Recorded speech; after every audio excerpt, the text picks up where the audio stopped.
share.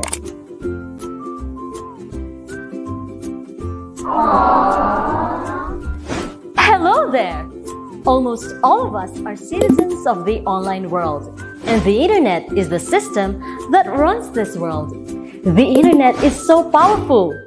Indeed, anything can go viral in a blink of an eye. Whatever we say, post, or share, whether positive or negative, can immediately spread all over the online world before we even know it. But it is us who run the system. So we also are the ones who are fully in control of it. It's like...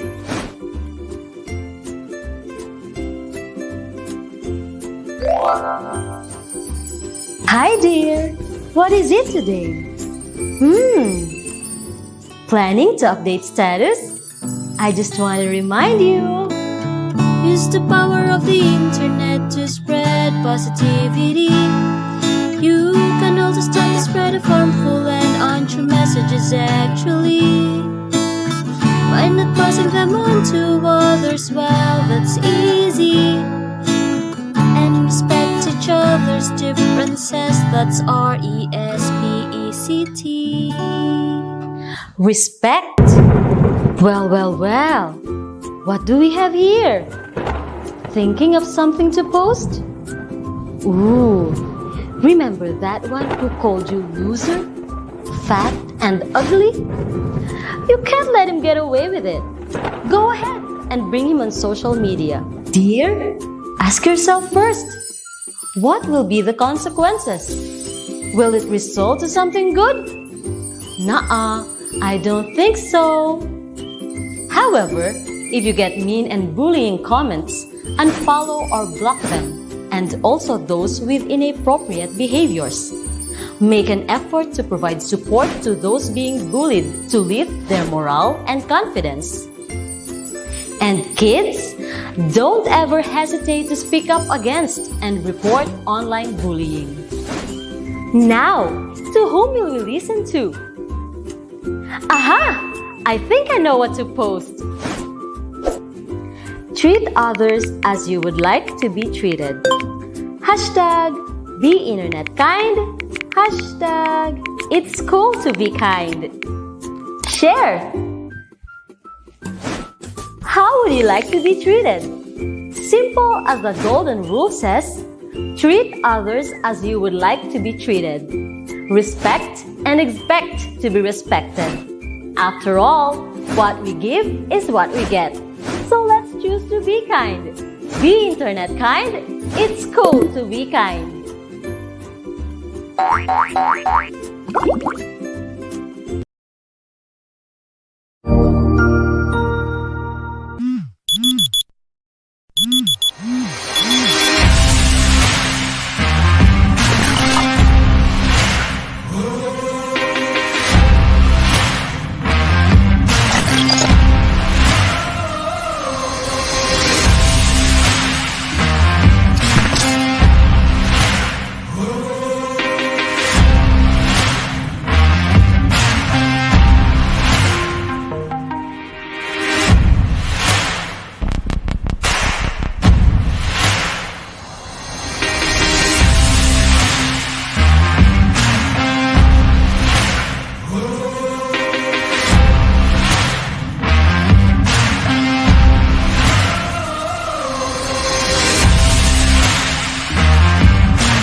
Mabuhay!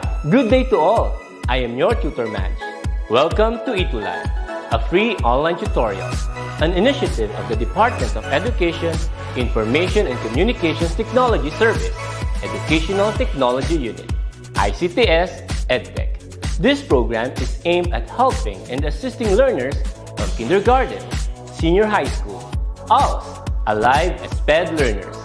Aside from answering the modules, the ETUlay is offering programs which you will surely look forward to. Together with our parents and teachers, the ETUlay will bridge the gaps where difficulty and ease meet in learning new knowledge and skills. So, let us prepare our modules, pen and paper. Ready your mind to see and hear worthwhile and interesting lessons. Let us now study and learn, together with our volunteer online tutors. Tara na!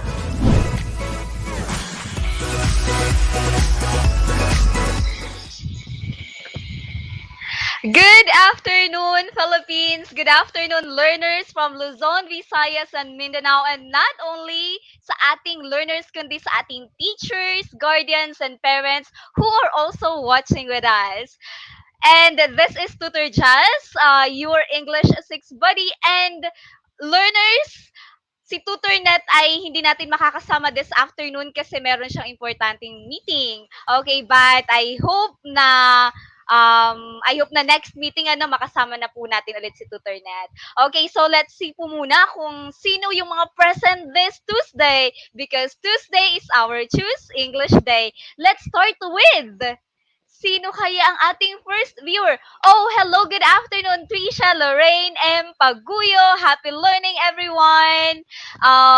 From Concepcion Elementary School, Rojas East District. Also, Princess Lorraine Del Rosario, good afternoon. Aimee Kawa, um, Camp Melchor F. De La Cruz, Gamo District, SDO Isabela. Good afternoon din. Ellen Balingit Istakaan. Also, Adrian Ray Rivera. Hi, Adrian, from Rojas East District.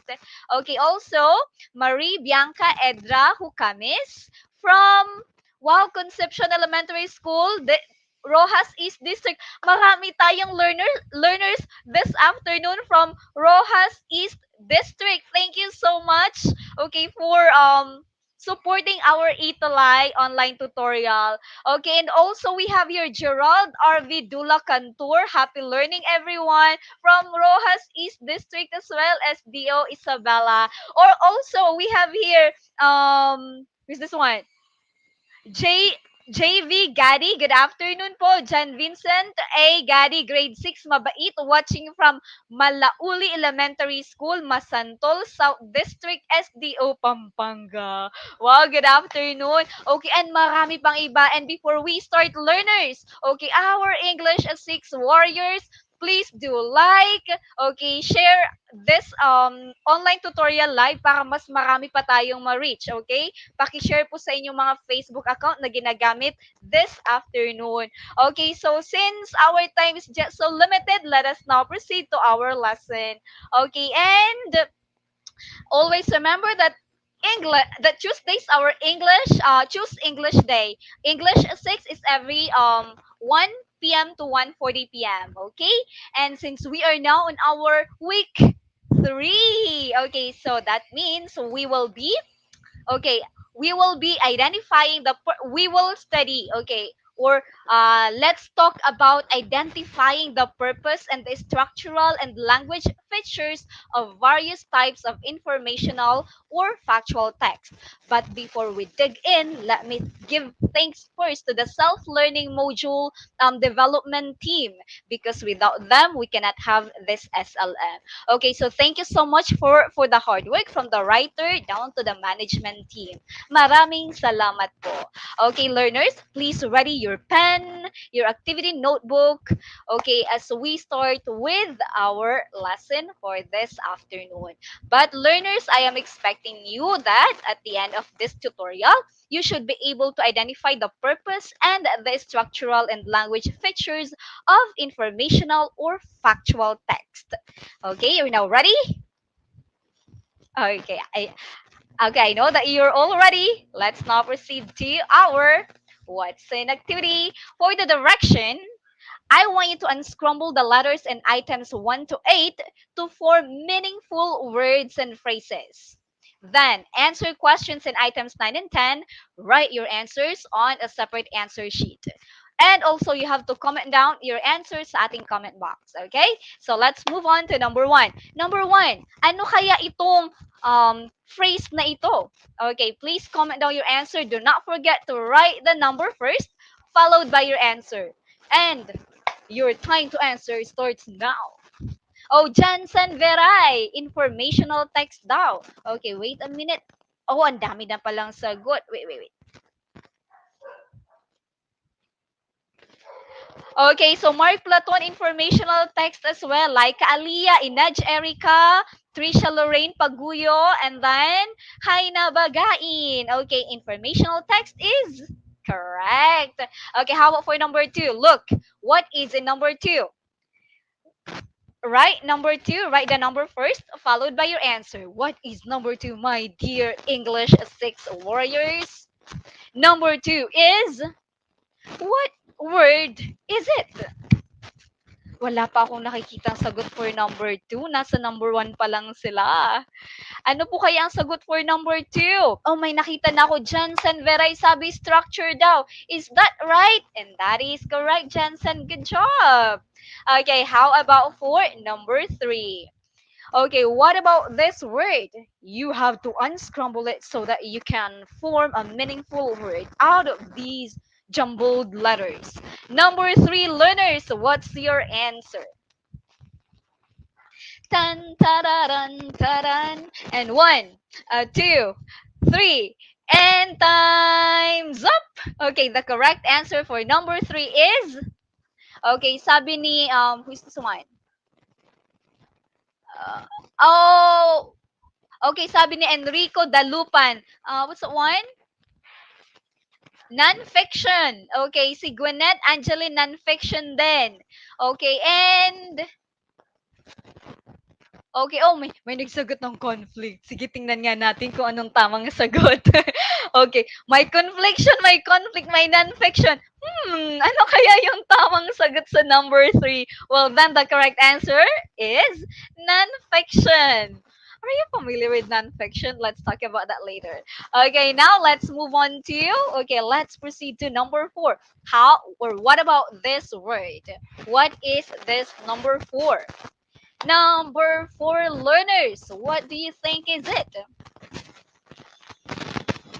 Okay, hi, Amy Kawa, Camp Melchor F. De La Cruz, Gama District, SDO Isabela. Okay, Amy Rose Kawa, good afternoon. Okay, number 4, Inaj Erica Galang, sabi ay description, same sila ni Gwyneth. Okay, and also ni Jansen Veray. The correct answer for number 4 is, wow, that's really description. Nice. How about for number 5? How about this word? What is this word, learners? Number 5. Okay, very good. Okay, very good, learners. You are being so consistent now with answering with the number first followed by your answer. Keep it up, okay? Keep it up. 5, Inaj. Sabi ni Inaj ay sequence. Sabi ni Jansen sequence din. Aba, paunahan si Jansen at saka si Inaj. Okay. And also, okay, who else? Okay, Maynard Sonico. And Zane Dalompinas Hidalgo. Lay Ibay sequence. Not sequence. That's really sequence. Okay, nice. How about for number 6? This one is not a word. Okay, this one is a phrase. What phrase do you think it is? Number 6, learners. Go ahead. Okay, madaming nakakuha ng number 5. Correct. Okay, how about for number 6? What is the answer? Gwyneth, you're so fast. Okay, Gwyneth, Angeline, Ligaspina, Tolentino, cause and effect. Okay, sino pa? Inaj, cause and effect. Gerald R. Vicantur, cause and effect. Enrico Dalupan, cause and effect din. Tingnan nga po natin. That is cause and effect. Right. How about for number 7, learners? Nako, we're almost done. Okay, number 7. This one is not a word again. So this is a phrase. So what phrase is in number 7? What do you think is this? Okay, number 7 is... Okay, tingnan nga po natin ang sagot ng learners all over the Philippines. Sabi ni Arian Miles Felipe. Okay, compare and contrast. Amy Kawa, comparison and contrast. Zane Dalompinas Hidalgo, comparison and contrast. So as Arian, Miles, and Laika Alea. Tingnan nga po natin. That is comparison and contrast. Correct. Okay, so how about for number 8? Okay, last one para sa ating jumbled letters. Okay, number 8 learners, you are all doing so great. Number 8. What phrase do you think is in number 8? Okay, drop your answers now. Do not forget to share this live of ours so that we can reach more students all over the Philippines. Okay? Oh, sabi ni Gerald RV Dulacantur, okay, and Angelo Cruza, Zane Dalumpines, Hidalgo, and Angel Laureta is problem and solution. Is there a really problem and solution? Well, that is right because that's really problem and solution.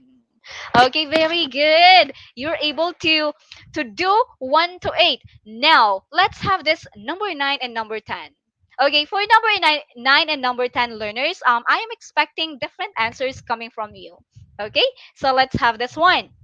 Are you familiar with the formed words and phrases from 1 to 8? From, di ba sinagutan nyo, you've answered items 1 to number 8, right? Oh, are you familiar with those words or phrases? Mm-hmm. Okay, for some of you answered yes, and some of you answered no. Well, that's okay. Okay, so yes or no. And how about this one? What words or phrases are the most familiar to you? Okay, so iba-iba din siguro yung sagot ninyo. Okay, or maybe you'll say, teacher, teacher Jazz or tutor Jazz, I am so familiar with 1 to 8 words and or phrases. Well, that's an advantage for you because the reason why we have this activity and we had that activity a while ago is that this one is related to our discussion this afternoon. Okay, so who got a perfect 10? Like, let's say, sige, 10 over 10. Sige nga, who got a perfect 10? Okay. So, maraming naka-10. Oh. Wow, Izikeya, Edra, lahat nga. Okay, wow, familiar sila. So, I guess hindi tayo mahihirapan ng topic natin this afternoon. Okay, very nice. Ang daming nakuha ng perfect score or mataas na score. Okay, and Tutor Jess prepared something for you. A star for everyone. Ta-dan! Okay, and now let's move on to, okay, what's new? Okay, for the direction. Oh no, I'm so sorry. Okay, dalawa ang direction. Direction. Okay, disregard the second direction. Okay, this one is just a typo one. Okay, so for the direction, you just have to read the news article. Okay, so let's read this together with me. You ready? Let's do it. US blames China for spread of virus. Washington. The United States blamed China for the coronavirus pandemic with the administration of US President Donald Trump pushing back on criticism of their handling of the situation. While Trump has lauded Chinese President Xi Jinping's work in responding to the virus, he also referred to the coronavirus as the foreign virus that started in China and also took some digs at Europe for letting it spiral out of control. And the source is in here. Okay, Philippine Daily Inquirer, March 13, 2020. Okay, so learners, maybe you can screenshot this one. Okay, para mababalikan ninyo as I move to the next slide because we're going to have that discussion or questions, okay, later. Okay, nabasa na po. All right, so let's have this one. The news article contains what? That news article contains informational or factual text. And the following are types of informational text. Teacher, ano nga ba yun? Okay, so the following are types of informational text. We have literary nonfiction and also the expository text that we say. Okay, so again, two types of informational text. We have literary nonfiction, okay, and also expository text. Okay, let's define these two. So let's start with literary nonfiction. Okay po? Okay, so literary nonfiction. The literary nonfiction type usually gives what? Gives accurate information and defines clearly the beginning, middle, and the end. And also, it is written in story it is written in story form and give facts like personal essays, opinion pieces, speeches, literature essays, and journalism. Okay, and when we say expository text, learners, okay, these one are written to explain or describe. Okay, expository texts are written to explain or describe. They are usually labeled and have detailed diagram that help the readers understand the concept better. Okay, well then this type utilizes what? Utilizes different text structures like description, cause and effect, comparison and contrast or compare and contrast, temporal sequence or sequence, and problem and solution. Okay, so ito yung sinagutan ninyo kanina na words and phrases. Okay? So, that's the reason why we had that activity a while ago. Okay? Kasi pag-aaralan natin iyon this time. Okay? And let's now move on to, okay, five types of informational text structures. Okay? So, there are five common text structures used in informational and non-fiction text. All right. Okay. Can still follow? Again, there are five common text structure used in informational and non-fiction text. Okay, let's start with let's have these five first, and later on again, okay, let's define or let's discuss one by one. All right. So here are the five types of informational text structures. Okay, one is description, second is sequence, three, cause and effect, four, compare and contrast, or you can also say comparison and contrast, and the number five is problem and solution. Okay, so let us now have this description first. What do we mean by description? How about you learners? Are you guys familiar with the word description? Have you heard this word before? Okay, well, when we say description, okay, description is a text structure that describes something. Okay, it starts with an introduction and provides descriptions of the subject, idea, or character in the text. It makes use of vivid words. Okay, ano yung vivid words like how do you say it? Strikingly bright color, okay, or light, something like that. Okay, like full of life. Okay, and let's now proceed to, okay, sequence. Okay, sequence, or we can also say temporal sequence. All right. Okay, so let's have this one. Sequence is a text structure that covers few purposes such as sequential instruction, chronological events, and arguments that use evidences to support a claim. Okay, sequence. All right. Next, let's have cause and effect. Okay, cause and effect. What do we mean by cause and effect? Okay, how do we say it in Filipino nga? Sanhi at bunga, right? Okay, so cause and effect. Okay, so cause and effect is a text structure that explains why an action happened and provides the result of that action.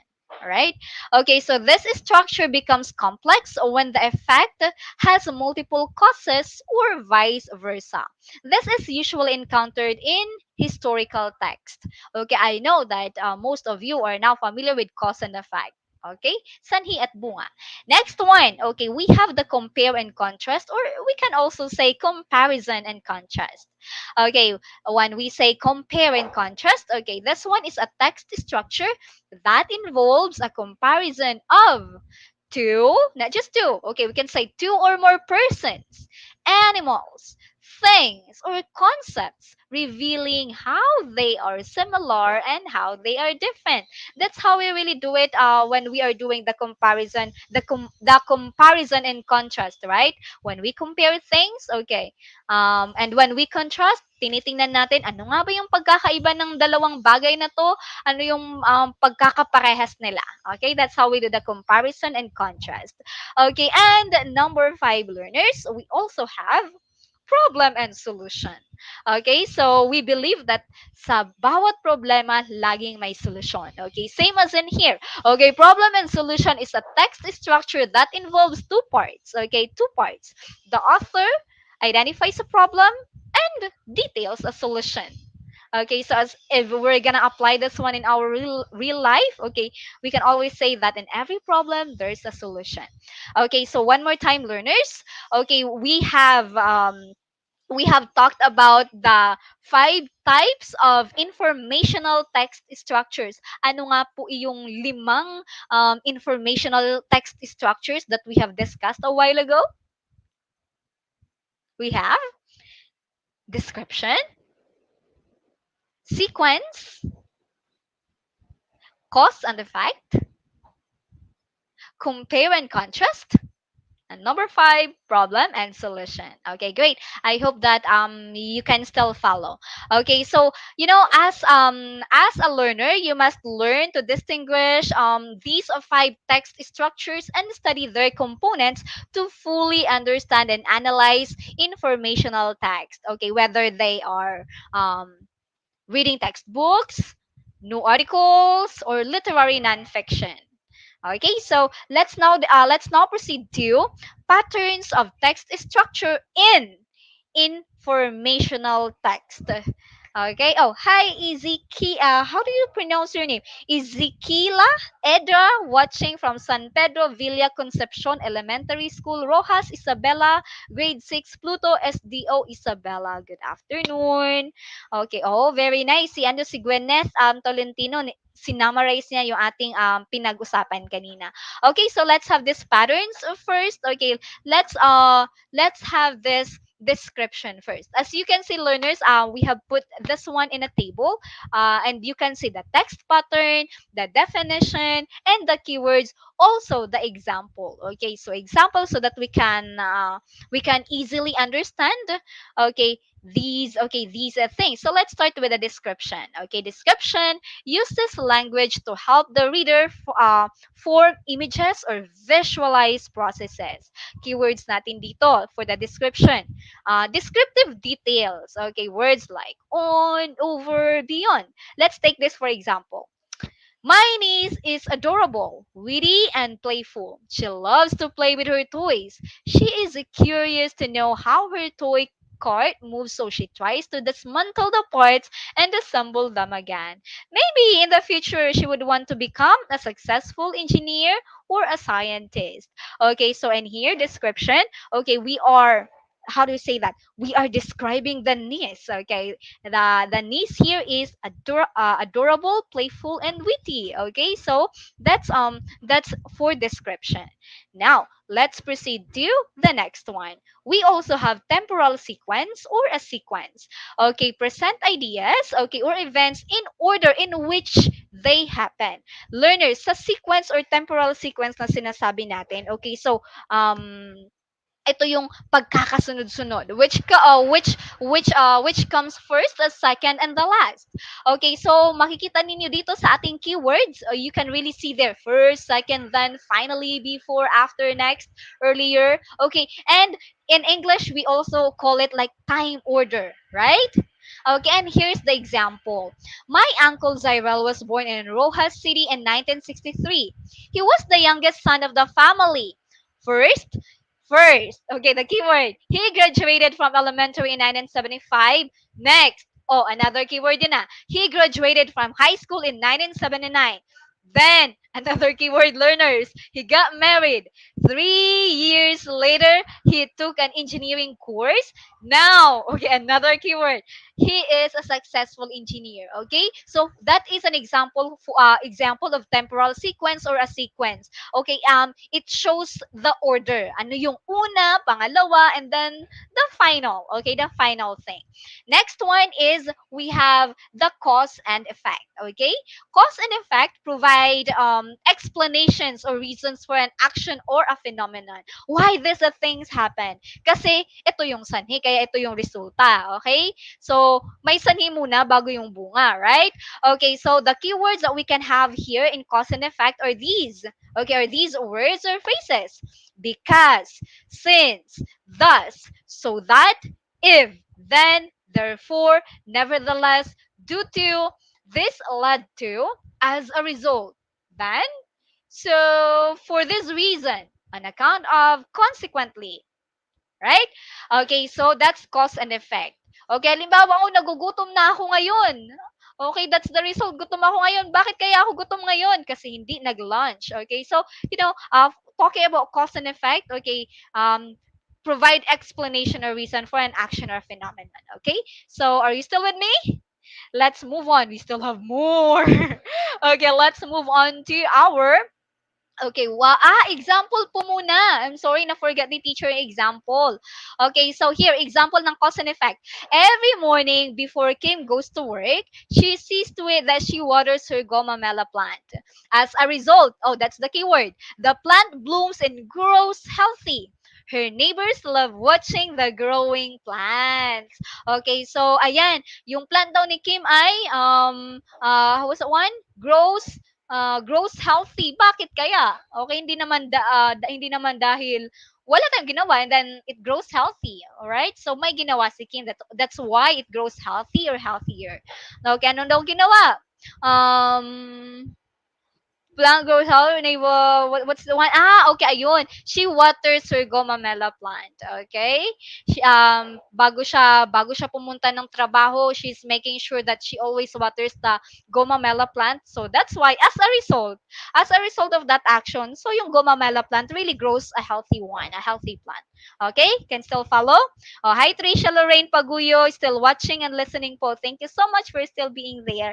Okay, next, let's move on to comparison and contrast, or we can also say compare and contrast. Okay, so in here, okay, it discussed two ideas, events, or phenomena showing how they are similar and different. Okay, so laging tatandaan when we're talking about comparison and contrast, we are just talking about their similarities and their differences. All right. Okay, so the keywords in here we have while, yet, but, rather, most, either, like and unlike, same as opposed to, as well as, likewise. On the other hand, although, the same, similarly, and opposite. All right. Okay. So we have here an example. I can tell about the favorite food of my friends, Anna and May. Based on my observations, Anna loves to eat pasta and meat. However, keywords. May prefers rice and vegetables. For dessert, excuse me, both of them seem to like black sambo. Okay, so nakikita nyo, learners, okay, from the example given here in comparison and contrast, okay, they've shown us kung ano yung pagkakaiba ni May at saka ni Anna, and then ano yung may similarity sila. Ano nga yung similarities nila? Parehas na lang gusto yung black sambo, right? And how about the differences? Okay, si Anna gusto ay pasta and meat, and then while May likes vegetables and rice. Okay, so comparison and contrast, similarities and differences. Right? Next, okay, we have problem and solution. Okay, for this one, it identify problems and pose solution. Okay, keywords are propose, conclude, a solution. The problem or the solution? Research shows. The evidence is and a reason for. Hi, good afternoon, Ma'am Rowella Plana. Good afternoon from Xander Braille Plana. Thank you for watching. Okay, my Xander. Okay, and let's now proceed to the example. Okay, let's have this example from for problem and solution. Bullying is one of the reasons why children don't want to go to school. Oh, I hope na hindi na ito yung ano no, hindi na ito yung major problem sa ating schools this time. Okay, so our school proposes more values formation activities and advocacy campaigns as solutions. Keyword learners to address the said problem. Okay, so in here, problem and solution, the example shows us ano nga ba yung problema. And when there's a problem, there's a solution. Ang problema dito sa example na binigay ay yung bullying. Okay, bullying as one of the reasons why children don't want to go to school, right? And ano yung solution na pinopose? Okay, mag-conduct ng values formation activities and advocacy campaigns, okay, para ma-address, okay, or para matanggal yung bullying issues sa school. All right? So those are the okay, those are the pattern of text structures in informational text. Okay, I hope that you guys are still listening and you have really listened well so that you can answer this activity. Are you now ready? Okay, this time magko-comment kayo ng sagot ninyo ha. Okay, teacher is expecting okay that you are going to cooperate so well. Let's do it. For the direction, read each sentence and identify what informational text structure is being presented and write the letter of the correct answer on a separate answer sheet. In your case, you have to write the correct answer, the letter of the correct answer sa ating comment box. Okay, do not forget, item number first followed by your answer. Let's start with this. The learners go to school because they want to learn. They love to listen to their teachers. They are happy to play and talk to their classmates and schoolmates. A. Cause and effect. B. Compare and contrast. Or C. Problem and solution. Okay, so learners, please comment down your answer for number one. Is it A, B, or C? Hi, Michelle A. Abrencilio.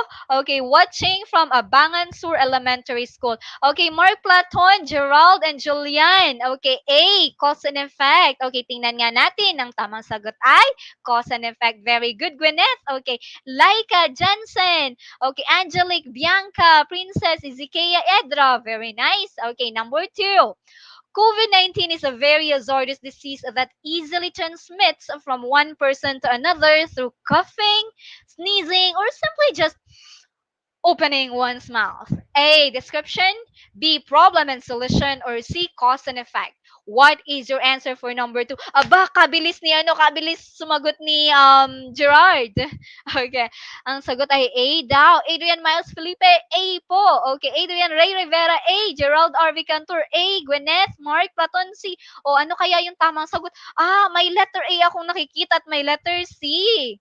Okay, ang tamang sagot ay that is description. Description why? Dinidescribe niya yung COVID-19, right? Okay, dinidescribe niya yung COVID-19. Hazardous disease daw. Okay, so that is description. Okay po? Next, let's move on to number three. The government is taking measures to prevent the rapid increase of early pregnancies. Teenagers should be guided properly and should be made aware of the consequences and harmful effects of getting pregnant at an early age. Number three, A, sequence. B, problem and solution. C, compare and contrast. Learners all over the Philippines, drop your answers now. Is it A, B, or C? Okay, and our correct answer is, oh, wait. Okay, number three, B, Ezekiel. Edra, Julian May, Trisha, Adrian Ray, Ezekiel B. Samuel Kestrel, Vanessa Limorong, LV Daclison Lucainon. At tingnan nga po natin. Okay, and the correct answer is letter B. Problem and solution. That is one like for you, everyone. O dapat, kasing laki ni teacher yung yung emote, yung, itong, what do you call this one? Okay, reaction. something ko here. Okay, kasi laki ng face. So when I show this one, you cannot see my face. All right, now let's move on to number 4 learners. Okay, first, the boy went to the market to buy vegetable. Then he stopped at the restaurant and finally he walked home. A, sequence. B, problem and solution. Or C, description. Number 4 learners, drop your answers now. Go ahead. Oh, 4, kabilis talaga ni Gerald R. Vidula Cantor. Very nice. A daw. So as Kayla, Edra, Cristrel, Laika Alea, Aini Kawa, Jansen Veray, Asian, Ardonia, Mark Platon. Ano nga ba ang tamang sagot? Okay, so I'm going to give you a star for that because that's really a sequence. Okay, pagkakasunod-sunod. And I guess you have read the keywords that we have here. Number 5 po, learners. The women living in the village don't cut their hair as a symbol of femininity and loyalty. Their children also have the same length of hair, but of different colors. Is it A, cause and effect, B, problem and solution, or C, compare and contrast? Okay, for number 5 learners, what's your answer? Eliza Jane how do you say, Atriginio, Aimee Kawa, C, compare and contrast, Samuel Edson Benetes, Anaya Clemente, Vanessa Limorong, Arian Philippi, and Angelique Edra. C, Princess Lorraine Del Rosario. C, tingnan po natin if your letter C is correct. That is compare and contrast. O as you can see, we are how do we say it? We are comparing, okay, we are comparing the mother, okay, and the child, right? Okay, pag yung women pala and then the kids. Pag mabae, same sila ng same ng meaning why why they do not cut their hair. Okay, but meron dito yung anong pagkakaiba nilang dalawa. Okay, so yung bata ay they're just having different color of hair. Okay, that's why this one is compare and contrast. Wow, that's amazing. Okay, and lahat ba'y nakakuha ng tamang sagot for number 5?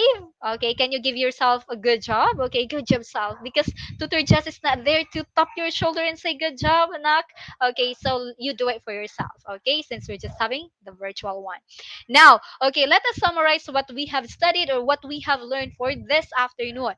So for the direction, fill in the blanks with the missing words and write your answers on a separate sheet, okay? So let's have this one. Blank are written to explain or describe. They are usually labeled and have detailed diagrams that help the readers understand the concept better. What is this blank? Okay, what is this blank? Okay, Ezekiela. Okay, good job, self down. Okay, Arian, Miles, Felipe. Okay, expository text. Okay, is your answer correct? Okay, expository text. Very good. Okay, same kayo ni Gwyneth. Okay, and Gerald R. Vidula Cantor as well. Next po, informational text has structures. They are what? Okay, they are, okay, these. The first one, describe blank, describe something. It starts with an introduction and provides description of the subject, idea, or character in the text. Okay, for this slide, what is your answer? Mhm. Okay, what is your answer? Okay, tingnan nga po. Okay, so Arian May, mayroong ditong description. Description din kay Jansen Veray. Alexia Patrica, Trisha Denise Stanislao. Okay, and that is description. Very good. Wow, nakikinig kanina. Next. Blank covers a few purposes such as sequential instructions, chronological events, and arguments. What is your answer? What is this blank here? Okay, so for this slide, what's your answer, everyone? Okay, drop your answers now. Okay, Gwyneth, a sequence, sabi ni Gwyneth. Okay, Tolentino and Gerald, RV as well, and Jansen Veray. Okay, Arian Miles, and sequence correct. Okay, next one. Blank explains the reasons and results. What is this blank here? Okay, what is this blank here? explains the reason and result. Okay. What is here? Okay, the correct answer is okay. Oh, sabi ni Gwyneth, cause and effect. Okay, Tolentino, cause and effect daw. The correct answer is cause and effect. Very good, Gwyneth. Okay, next. Oh, ganun din yung sagot ni Arian Miles. Okay, how about this? Blank involves a comparison of multiple things revealing how similar and how different they are. Oh, similar and different. Okay, ano po ito? Okay, what's your answer? Okay, for this slide. Okay, meron tayong similar and different. Okay. Sabi ni Arian Miles Philippi, that's comparison and contrast teachers. Same with Trisha Denise Stanislaw. Let's see. Okay, that's really comparison and contrast. Or you can also say compare and contrast. Okay, very good. And how about this one? Blank involves two parts. The author identifies problems and details solution to the problems. Oh, nandito na sa may sa may sa may sentence ko yung sagot. Okay, so for this slide, what's the answer, learners? What is our answer sa slide na to? Oh, Gwyneth, Angeline, Ligaspina, Tolentino, problem and solution. Okay, kabilis po. Okay, problem and solution is the correct answer. Okay, very nice. Same kayo ni Cyrus Miguel Fernandez, Cassandra Bravo. Who else? Nelmar and Kestrel Villanueva. Okay, very nice. Okay, nakikinig ang lahat kanina. Okay, how about, okay, this one. Okay, assessment na tayo. Let's see kung talagang may natutunan. Alright? Okay, so, let's identify the structure of each informational text. Okay, and write your answers on a separate answer sheet, and you have to drop your comment or your answers sa ating comment box. Okay, let's start with number 1. A habitat is a place where organisms live. A pond is an example of a habitat. It provides the living organisms with their needs in order to live and grow. Okay, what is the answer here? Hi, good afternoon, Princess Lorraine Del Rosario, watching from Abangan Sur Elementary School. Okay, so Arian, description po. Okay, is your answer correct, Arian? Let's see. Tama ang sagot mo. How about for number 2? William and Andrew are twins. They both like to swim and both are excellent swimmers. William prefers to swim in the beach while Andrew likes to swim in the pool. What is the answer for number 2, learners? Okay, number 2. Mm-hmm.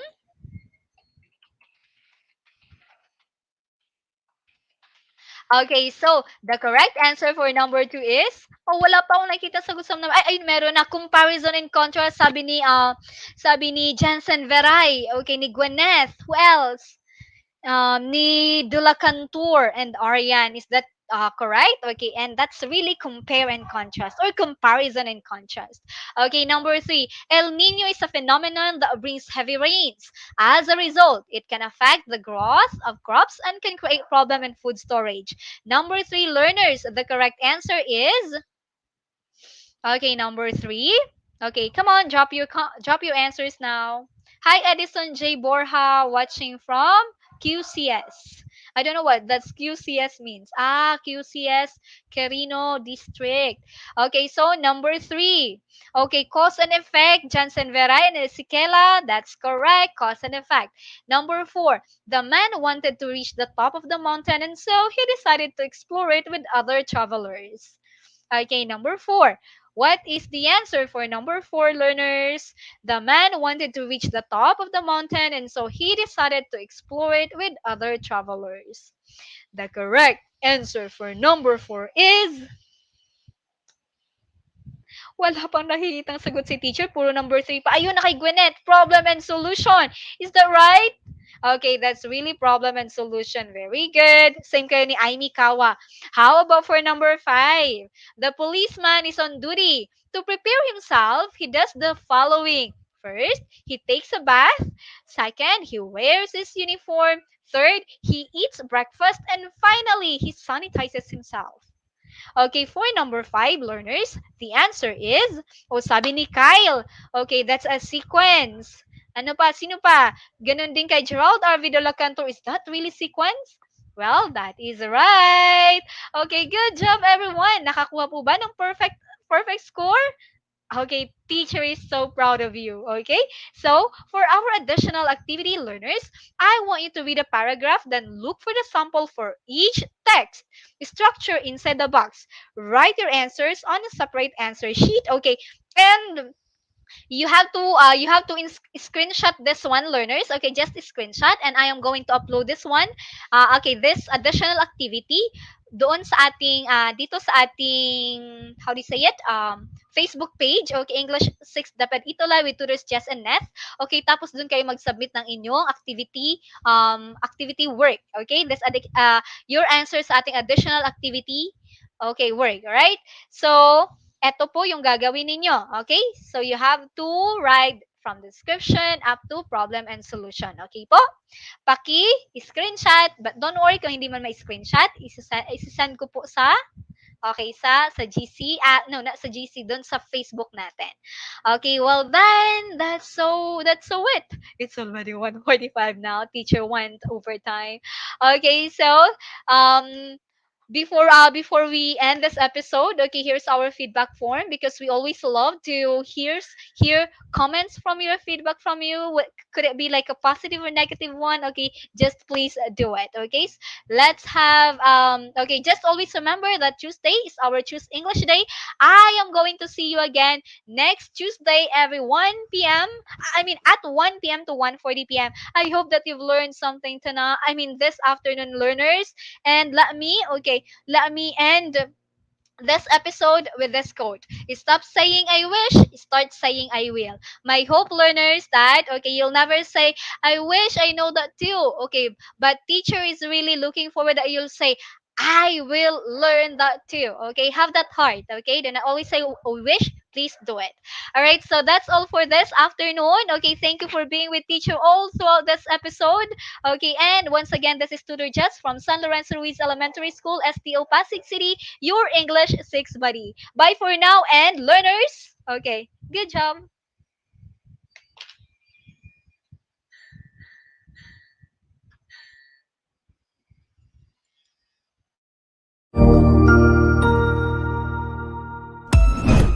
Ang husay naman! Natapos mo ang iyong tutorial session kasama ang iyong mahusay na ETUlay tutor. May bago ka bang natutuhan? I-share na yan gamit ang hashtag #ETUlayLevelUp. Huwag aalis ha, dahil may susunod pang programa na pwede mo ring panoorin at salihan. Dahil naghihintay na ang iyong mga tutors. Happy learning dito sa ETUlay!